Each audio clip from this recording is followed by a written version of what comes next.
Victory, ilang taon na po kayo? 41 years old po. 41 years old. Saan po kayo ngayon, ma'am? Victory. Nandito po sa Bicol, nakabakasyon, sir. Oo, no? Galing po saan, ma'am? Dito sa Manila? No, sir, sa ano po, ibang Abroad? bansa, sir. Okay. Wala ko kayong asawa? Boyfriend ngayon?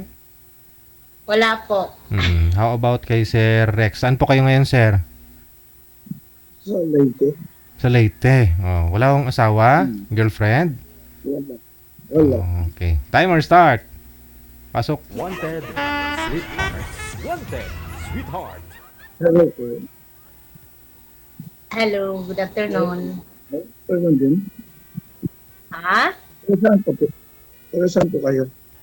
Taga Bicol ako. Hindi po. Hindi ko lana. Wagon. Lana. Oo. Diba? Ikaw po, taga Samar ka? Hindi. Leyte part of the Calauban. Tacloban. Nandyan ka ngayon sa Tacloban. Oo. Ah, Ikaw? ilang taon ka na? Ako? 54. Okay. Okay lang po yun, ma'am. Wala akong nahanap si manager na kaidaran niyo po eh. Okay lang naman siguro ah. Wala naman problema doon, Sir DJ. Hmm. Wala naman sa edad yan. Basta ang importante, mabait, Tumatayo. tanggap namin ang isa't isa. Hmm. Yung, hindi babaero. Hmm. Seryoso, walang asawa. Hmm. Wala naman ako asawa. Ikaw ba? Kasi siguro may maliligaw ka dyan. Wala. Galing, nagbakasyon lang ako dito sa Pilipinas. Babalik naman nga ako sa sunod na buwan magtrabaho. Parang magano ka lang dito. Parang may pista dyan. Siguro, bakasyon ka. Nagbakasyon lang, nagtrabaho po ako sa ibang bansa kasi may mga anak kasi ako na dapat pag-aralin. Ilan anak mo? Ako? Dalawa? Malalaki na sila.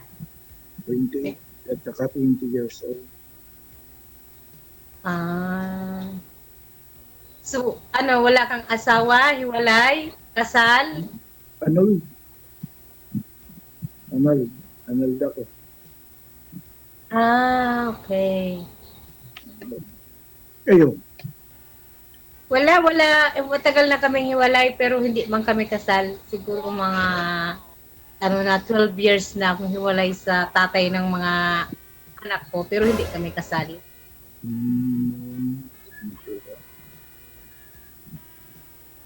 Mabuti naman yung ganyan. Ha? Mahina busis mo? Mabuti na lang yung ganyan. Diba? Mabuti yung ganyan. Mabuti yung ganyan, walang asawa, single. Pero hindi naman habang buhay walang asawa. Malay mo makatagpo din ng seryoso. Talagang siya na yung makasama ko. Kasi mahirap naman yung mag-isa ka lang sa buhay na wala man lang magtitimpla sa'yo ng kape paggising mo.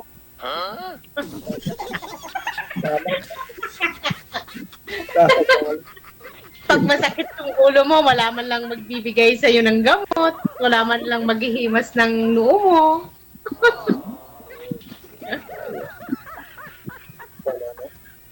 Sir, pakiangat po ng cellphone, sir. Pakiangat po ng cellphone kasi wala po kayong busis.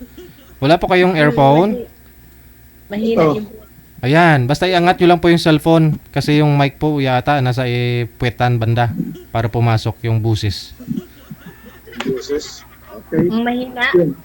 Ito. Ikaw, Ikaw. wala kang itatanong sa akin. Bakit ilang taong ka na hiwalay?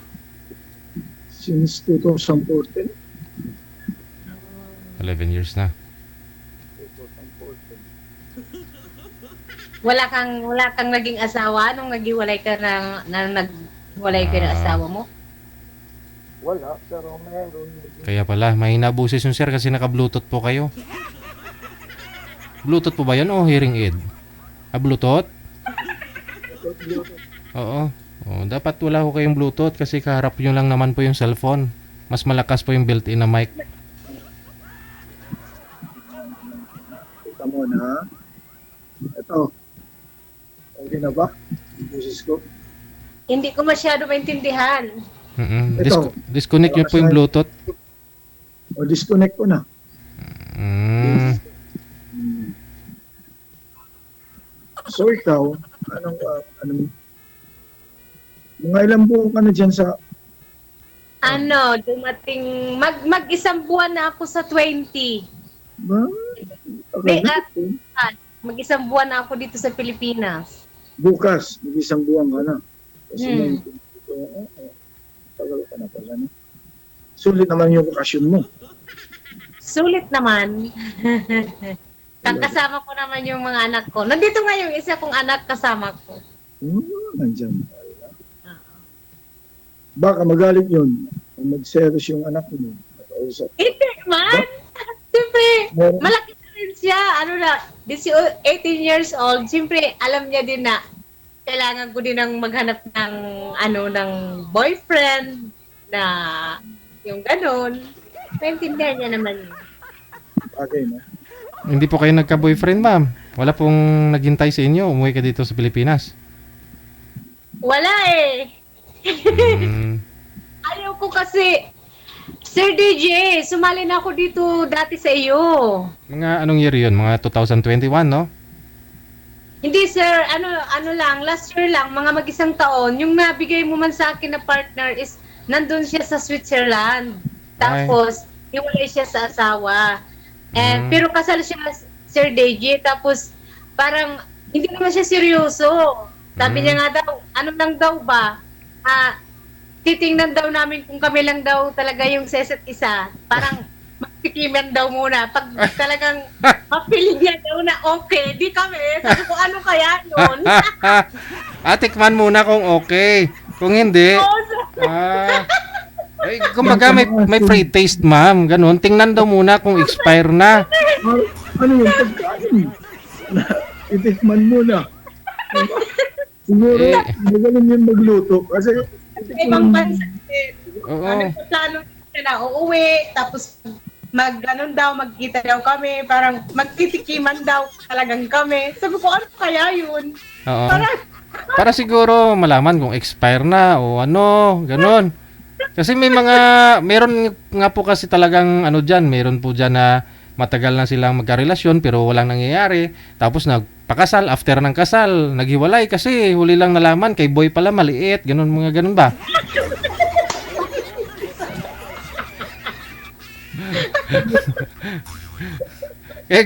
Para walang sisihan, ganun siguro ang gusto niya mangyari. Parang tapos, syempre na din ako kasi kasal siya eh. Yun lang. O kasal kasi tinanong mo nga siya, Sir DJ, okay ba talagang wala ka ba talagang magiging problema kasi kasal ka? Wala naman daw. Tapos parang nung kinakausap ko naman siya yung parang yung parang 50-50 Sir DJ. Kaya medyo na ako. Kaya that time is inano ko yung emo ko. In-install ko Sir DJ. At saka baka hindi pa naman hiwalay. Totally.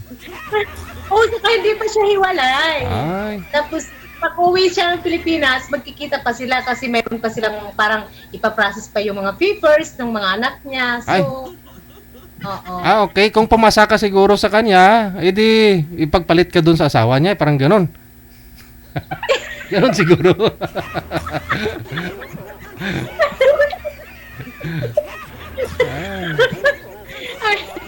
May kondisyon na ano daw muna magtikiman. Ano kaya yon? Itikman na. Sabi ko, ayaw ko. Sabi ko, para inanong ko na, hindi na ako sa kanya nakikipag-usap. Pero sir, hiwalay din po ba kayo, sir? Sa asawa? O biyudo? Anol? Annulled nga po pala, no? Oo. Okay. Saan po yung misis niyo, sir? Ano? Saan po siya ngayon? Sa Amerika. Okay. Yung mga anak ko ninyo? Nandun yung isa dito sa Leyte nag-aaral. Bata pa, nag-aaral.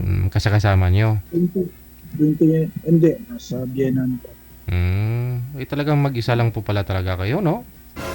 Oo. Oo. Gusto ko din. Ayun.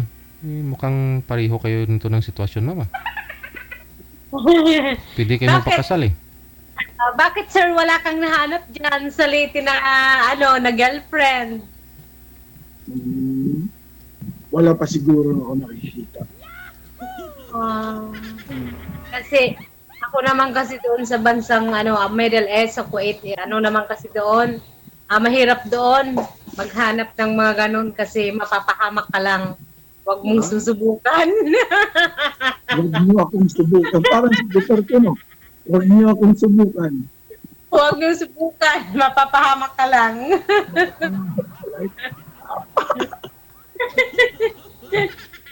Kaya saka na. Saka na, kung meron na nakita.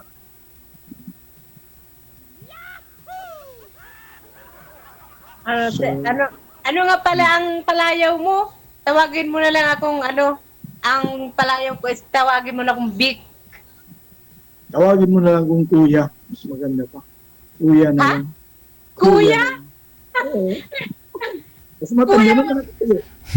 Kuya, wag po. Ano yun? Kuya na lang. Diba? Sweetheart. Sweetheart ah. Pwede naman, Lex. Lex. Kuya, wag po. Lex ka lang yung tawag mo. Correct. Okay. Okay. Yan naman ang pangalan ko. Wala naman kung palaya. Wala. Walang tawag sa atin. Mm. Wala ka nang itatanong? Wala na. Hindi ka ba sumali dati dito kay Sir DJ? Wala ka bang na-experience before? Ngayon ba lang? First time ko. First time pa lang. First time pa lang.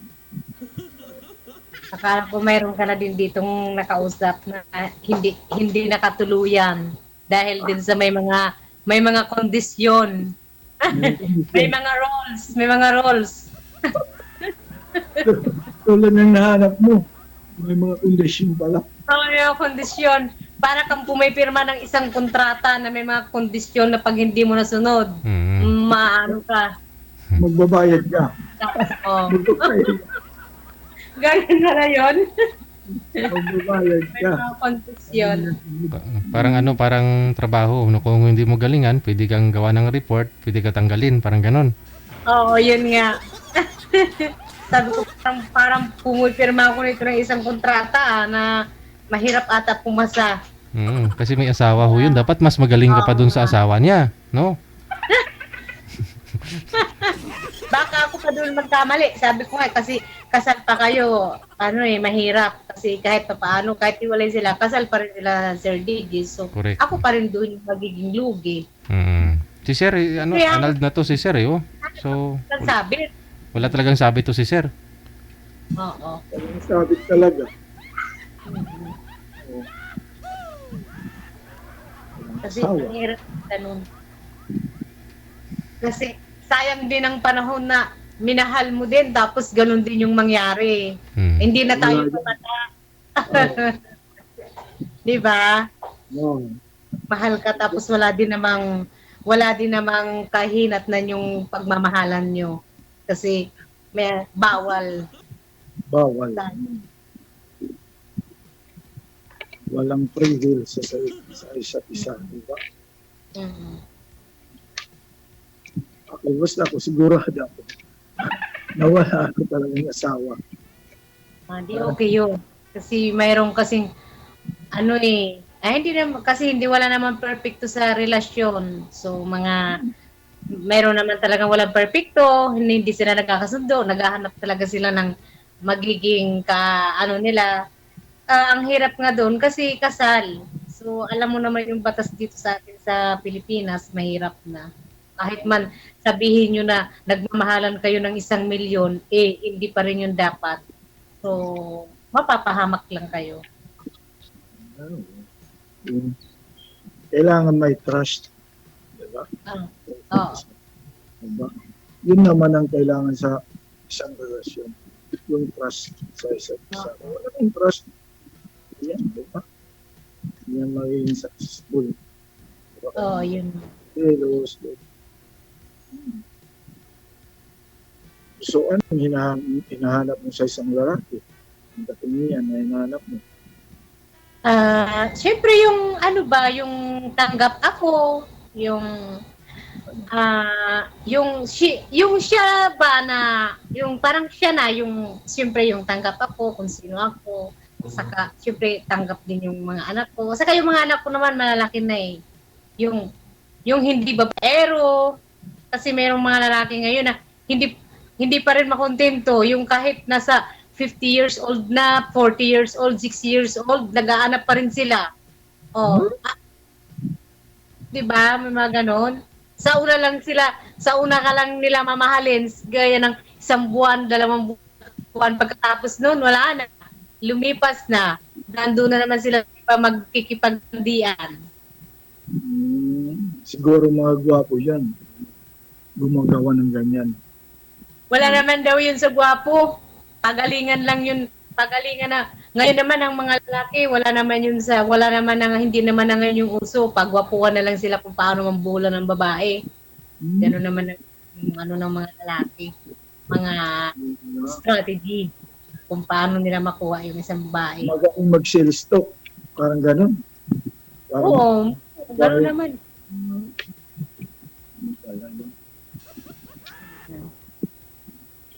Wala ka na yung itatanong. Wala na. Ikaw, wala ka lang itatanong? Meron pa, marami. Maski hanggang bukas, meron pa akong may tatanong. Wala na problema Tayo yun. dito, diesel, di ba? Oo. Yung susunod, di ba? Meron pa susunod sa atin. Oo. So, ano?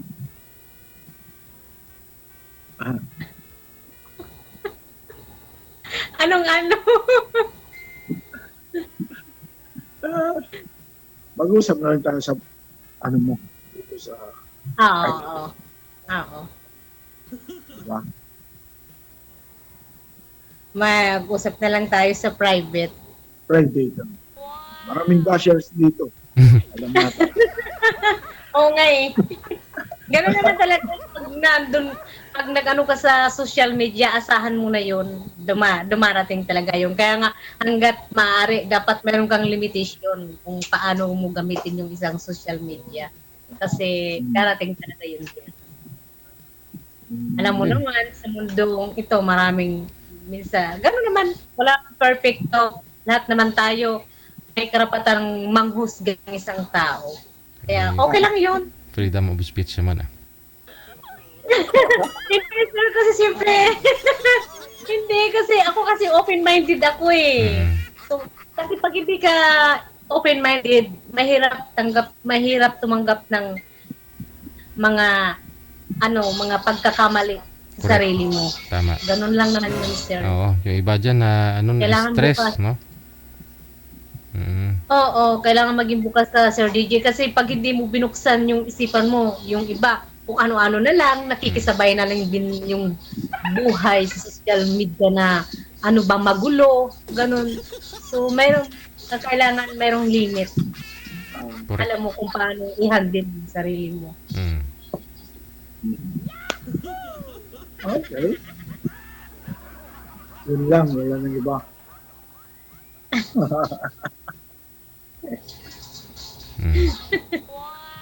Paano na? Connected na po kayo? Doon nyo na lang ipagpatuloy sa off-cam. Okay, Sir DJ. Maraming salamat. Thank Good you. afternoon. Maraming salamat.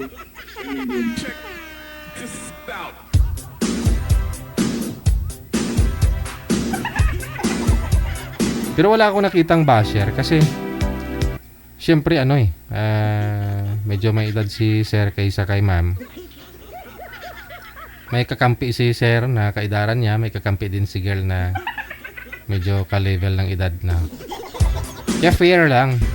Wala naman akong nakitang nagbabash.